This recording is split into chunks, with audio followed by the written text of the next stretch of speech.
brought Batman to the darker side, and it really threw everybody for a loop, because what had happened was Batman ends up getting his back broken by a character named Bane, and he gets replaced. And his replacement is none other than Azrael, who is one of the fallen angels. And this Azrael character is very brutal and breaks backs and has blades, and it comes out of his hand, and he kills. And this was something that no one had ever wanted Batman to do, and it really got really bad reviews. Everybody was upset about this deadly Batman. Yeah. And, of course, he is based on a fallen angel. And a lot of this mythos came through Alan Moore was writing these stories. And then Superman dies at this same time as they kill off all of our main superheroes. And Superman is really based off of a Nephilim as well, an extraterrestrial that comes to planet Earth that has superpowers. This is the story of the fallen angels once again. Yeah, yeah. And his symbol being really more of a serpent than Neph. Yeah. Yeah. And he gets replaced by 5 characters, actually. So we're watching as we move into this age of the Dark Hero with the character V, and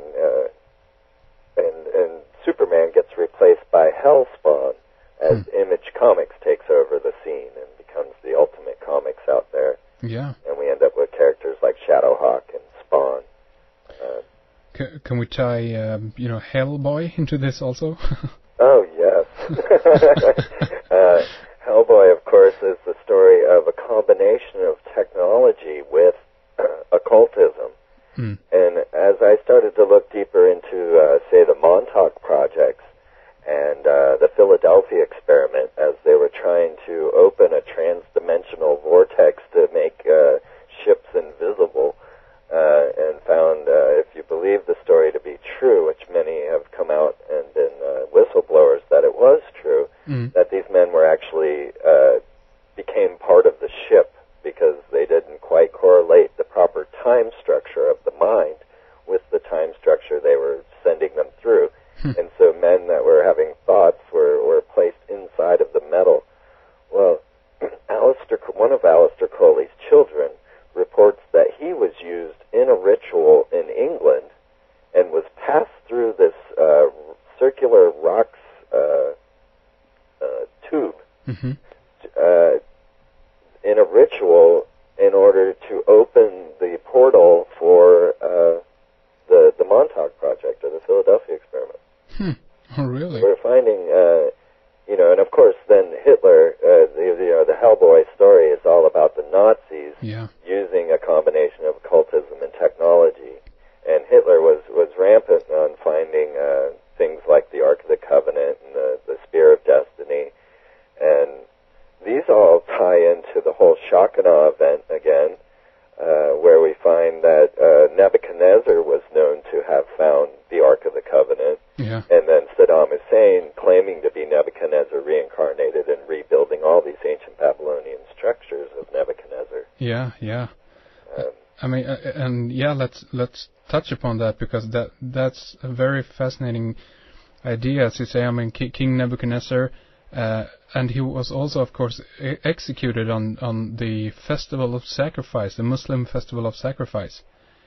Eid al-Adha, or however you want to pronounce that. But I mean, something that I reacted to is how quickly and very hastily, and I mean, this was done, because I mean, surely there were countless of things that that they could have charged Saddam for, but they, in the end, I think he was convicted for killing, I can't remember, like 180 Shiites or something like that, and they just decided to hang him so fast. I mean, it's very strange, everything.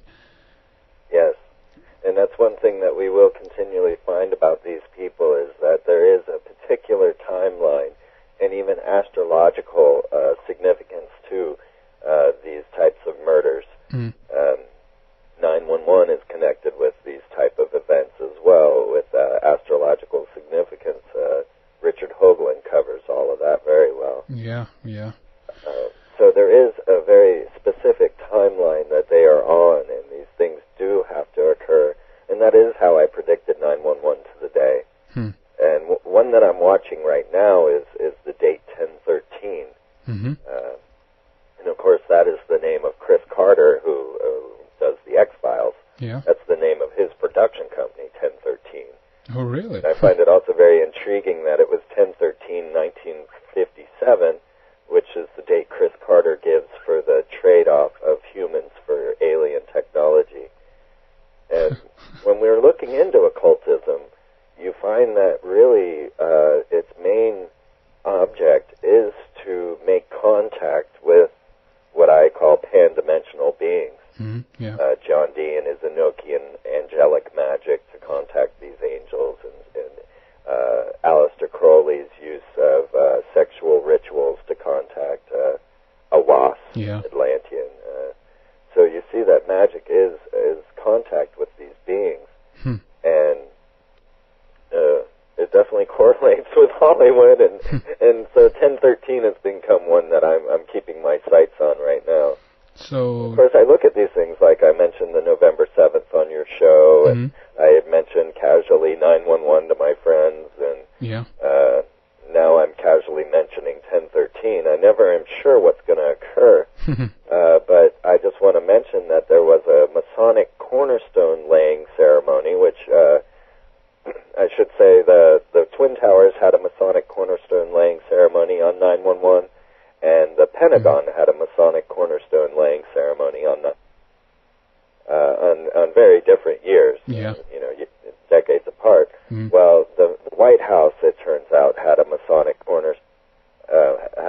cornerstone laying ceremony on 10/13, which is the very Friday the 13th that we recognize due to the death of the Templars. Of course, when we're talking about the Masons, we're discussing Templars. Yeah, do you know if this upcoming 1013 is that on a Friday? No, interestingly, it falls on a Saturday. It will be the 700th anniversary of the Templars' demise. But the curious part is that the cornerstone was laid on a Saturday. It wasn't laid on a Friday. It was 1871, I want to say. I don't remember the date right off. Yeah, sure. But it was a Saturday and not a Friday that they did the 1013 ceremony for the White House. Saturn's Day, very interesting. Again, looking at that date, I mean, there's something to absolutely noteworthy. And I mean, as you say, in that sense, that this might not be about predicting anything in that sense, but more like, becoming aware of the fact that there might be, these people are playing out these, I guess, important ritualistic type events on these key dates, right? Yes. And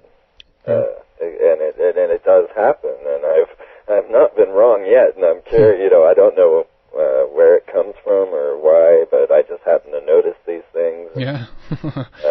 And of course, Saturn is the symbol for the Sci-Fi Channel, which I jokingly call the Satan Channel. There's so much satanic stuff on Sci. I mean, I love it. Okay, I'm an avid fan of Battlestar Galactica. I watch it every week. Yeah, sure. And all of this stuff. But I do know that it's the Satan Channel, and I watch for certainly one of the cartoons they put out, Tripping the Rift, where the initial episode they kill God and the world becomes a perfect place.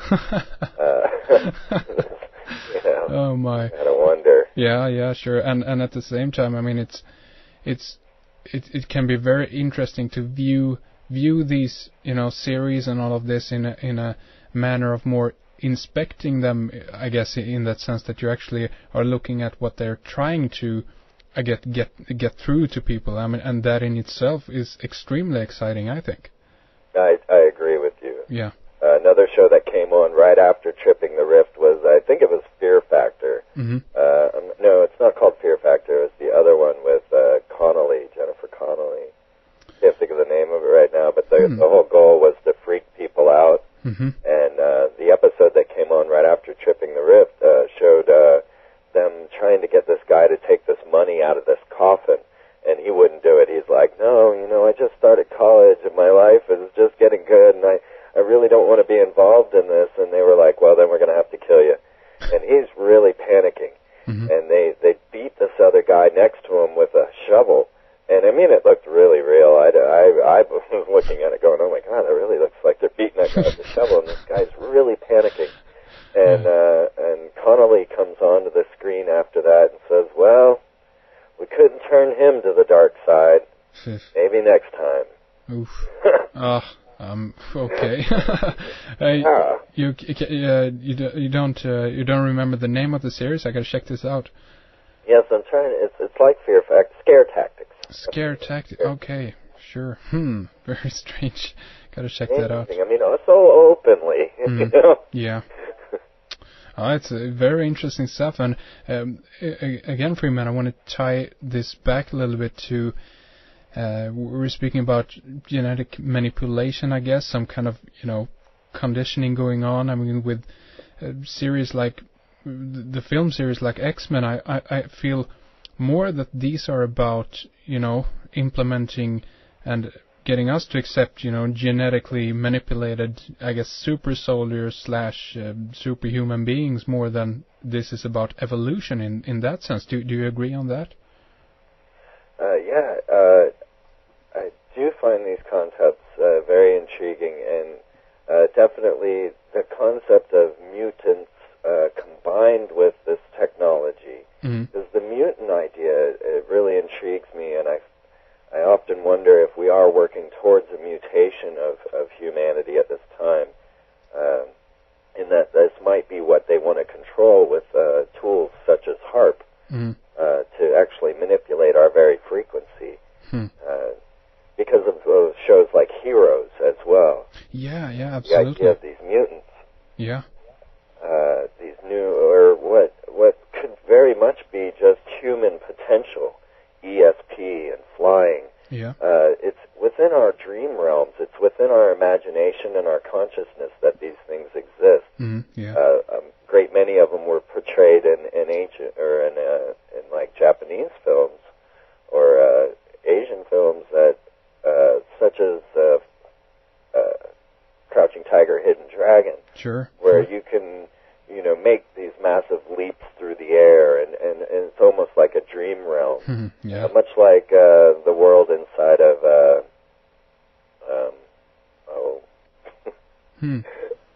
What Dreams May Come. Oh, okay, yeah, sure. And these latent abilities of humans. Yeah, absolutely. So I don't know if it's so much that it's we're looking at these super warriors, which could very well be, or if we're watching these latent abilities that are starting to come to humanity. Exactly, and I mean it could be. I mean, it could be a bit of both. I mean, who knows? I mean, in the end, who knows how these things actually reflect themselves and play out? And in some sense, I mean. I don't want to be the one at this point at least judging it as bad or as good, in the sense that if these were abilities that would come to us from a natural, I guess, evolution, or if this would be some kind of manipulation, I don't know. And when I say manipulation, I mean the genetic type stuff, of course. But I mean, there seems to be a fascination also with the. As you said previous, with the monster type character. I can just remember now, from the movie From Hell, for instance, there is this scene where they bring out, John Merrick, the Elephant Man, and this entire room is filled with, these doctors, which obviously everyone there basically are Masons, who are fascinated by this man. And have you picked up on this also? I mean, do you think that we can connect this with a story of the Golem or the Frankenstein character or something like this? Well, certainly, especially when we are looking at these characters like Frankenstein and these concepts of alchemy with Dr. Jekyll, Mr. Hyde. Frankenstein was written by Mary Shelley,